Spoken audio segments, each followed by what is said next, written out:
आज group D में होने वाले मैच साउथ अफ्रीका और यूएई का मैच समरी देखते हैं। इस ग्रुप से साउथ अफ्रीका और न्यूजीलैंड ऑलरेडी क्वालिफाई कर चुके हैं और दोनों टीमें इंडिया वाले और न्यूजीलैंड जो है वो पाकिस्तान वाले ग्रुप में गई है और साउथ अफ्रीका इंडिया वाले ग्रुप में गई है। ऑलराइट, तो this game UAE batted first, 122 run उन्होंने बनाए 6 विकेटों के नुकसान पे 20 ओवर्स में। ऑल्दो यूएई को बहुत अच्छा स्टार्ट मिला था सर, 40 रन पे उनकी कोई विकेट नहीं थी, लेकिन बॉश जिन्होंने आज man of the match performance दी है, उन्होंने पूरी जो है यूएई की बैटिंग लाइन को तबाह कर दिया। शुरू में 2 विकेटें ली और ओवरऑल उन्होंने आई थिंक 4 विकेटें लेके man of the match performance दी है आज।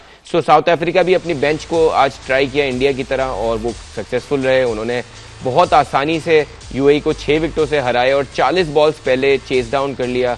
एक बार फिर हमने देखा रिकल्टन की आउटस्टैंडिंग बैटिंग और बेबी एबी जिनको हम कहते हैं उनकी भी तरफ से अच्छी बैटिंग। तो South Africa again trying out their bench और यूएई के लिए ये सफर टूर्नामेंट यहीं पे खत्म हुआ। और सर अगर मैच को क्विकली एनालाइज करने की कोशिश करें तो dominating performance by South Africa and this is how a big team plays against the associate team just like Pakistan did to Namibia today. Finally बिल्कुल साउथ अफ्रीका ने टॉस जीत के अच्छा डिसीजन लिया और उनको आउट करने के लिए एक कोशिश की पहले फील्डिंग करते हुए। मुझे लगता है उन्होंने ये ट्राई किया कि हम अच्छी कंडीशन में बैटिंग करा के देखते हैं, मुझे ऐसा लगा। और इसी के दोनों चीजें फिर इनकी बारी आगे मैचेस में टफर इसी तरह का कुछ आ सकता है जी, तो ये चीजें करनी पड़ती हैं। और लेकिन it was not a huge total, 122 for 6 थे वो लोग और बहुत धीरे धीरे शोएब खान भी नहीं चल सके। हालांकि अलीशान शरफू जो पहले भी स्कोर करते रहे उन्होंने बस एक 45 एक सिर्फ आए, बाकी एक it was no great shakes by them और वो उन्होंने बड़े आसान तरीके से साउथ अफ्रीका। सर आपको लगता है यूएई जैसे हमने देखा है कि ILT20 वहां होता है, बाकी जो एसोसिएट टीम्स है उनसे उनको बेहतर परफॉर्म करना चाहिए क्योंकि एक ऐसी दुनिया के हिस्से में जहाँ पे लीग क्रिकेट भी हो रही है, दुनिया से लोग आते हैं, वहाँ बड़े बड़े प्लेयर्स आते हैं लीग खेलने के लिए, लेकिन यूएई की वो परफॉर्मेंस दिखी नहीं हमें। नहीं, लेकिन यूएई ने इस टूर्नामेंट में दे लेफ्ट एन इम्पैक्ट। चले तो जाएंगे ये, लेकिन उन्होंने ऐसा नहीं है जैसे इटली ने अपने मार्क्स छोड़े। नहीं, लेकिन UAE couldn't do much. I mean the way they lost to the bigger teams, जिस तरह न्यूजीलैंड से हारे तो लेकिन उन्होंने हार तो गए वो मैचेस, लेकिन ऐसा इम्पैक्ट जो मेरा मतलब है कि बड़ी टीम से उन्होंने इम्पैक्ट क्रिएट किया। इनके कुछ प्लेयर जैसे शोएब था और उस दिन उनके वसीम भी थे और अविनाश शर्मा शायद उन्होंने भी एक बड़ा स्कोर करा था।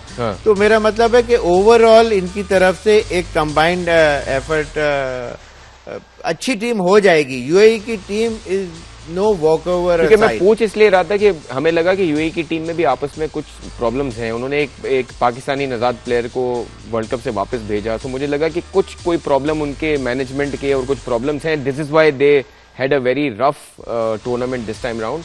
वरना खैर एनीवेज कल सर 3 मैचेस होने हैं। Although all these 3 matches are not going to impact anything.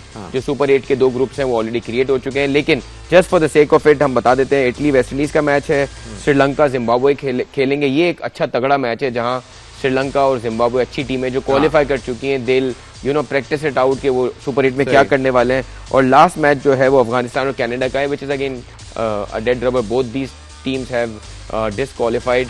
और सर इस टूर्नामेंट की अगर बात की जाए 2 बड़ी टीमें इस टूर्नामेंट से बाहर हुई, एक तो ऑस्ट्रेलिया और एक Afghanistan. So what is the way forward? हम सुन रहे हैं कि ऑस्ट्रेलिया जो है वो स्टीव स्मिथ को T20 स्क्वाड का हिस्सा बना रहे हैं, जो मैं आपको कह भी रहा था कि शायद कप्तानी जो है मिच मार्श की वो इतनी उस तरह की नहीं है जिससे आप टूर्नामेंट जीत सकें, बिकॉज टूर्नामेंट जीतने वाला कप्तान एक थोड़ा डिफरेंट होता है। मतलब वो जैसे हम देखते हैं रोहित शर्मा एक कप्तान है जो जिस टूर्नामेंट में खेला है वो जीता है एज ए कैप्टन। फिर हमने देखा कि सरफराज हमारे एक कप्तान थे, स्टीव स्मिथ को हमने देखा है। So do you think captaincy also matters in this format? Overall एक फ्लेवर लेके तो आता है कैप्टन, अपना एक उसका एक अपना ऑरा होता है। तो वो इम्पैक्ट तो डालता है। ड्रेसिंग रूम का एटमॉस्फेयर में फर्क होता है कि एक पावरफुल कैप्टन और एक नॉर्मल वीकर कैप्टन का फर्क होता है। हालांकि स्ट्रैटेजी उनकी सिमिलर होगी, ऐसे कि वो उनका that's the way they play they cricket, तो उनका जो थिंकिंग वो है वो, लेकिन एक जो प्रेजेंस जो है ना, वो जो वेटेज है एक प्लेयर का, जो जैसे स्मिथ है, उसका एक इम्पैक्ट है, तो वो डेफिनेटली डाल सकता है। How do you come out of the situation that Salman Ali Agha is losing a tournament like Asia Cup? सही है, अभी हमारी जो सिचुएशन है उसमें हम इंडिया से, एशिया कप में इंडिया से 3 बार हारे, अभी भी हम इंडिया से हारे, नेदरलैंड से हम बहुत क्लोज बचे, अभी हमारी टीम एक तरह से सेटल नहीं है, प्रेशर है, आपको कुछ प्लेयर्स को खिलाना ही खिलाना है, आपका मिडिल ऑर्डर सेटल नहीं है, what is the way forward? Salman कैसे इसको हैंडल करें? कुछ प्लेयरों का इंडक्शन जो है, कुछ फ्रेश लेग्स चाहिए आपको। एक्सपीरियंस और यूथ का जो ब्लेंड है, जो केमिस्ट्री है, या जब वो दोनों मिलते हैं तो टीमें हमेशा ज्यादा स्ट्राइव करती हैं। तो वो सर ये इस तरह होना चाहिए।